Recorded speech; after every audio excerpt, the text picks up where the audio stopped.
Okay, so here we're going to take our sheet and we're going to turn it into a book. So the first thing we're going to do is fold it lengthwise like this, okay? Then we're going to fold it in half again, the long way.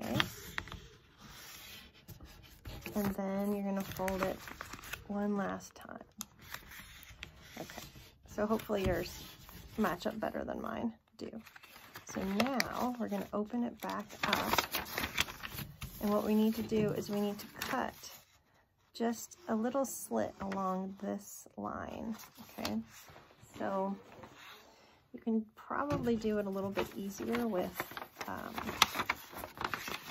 a razor blade, but with scissors I can just cut right along like that. So then we close the book, we fold it back like this, and we push it together like that and fold it all around. Now you have a little book that opens up and has 8 little pages.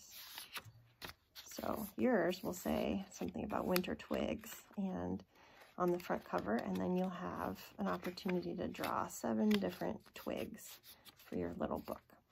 All right, have fun.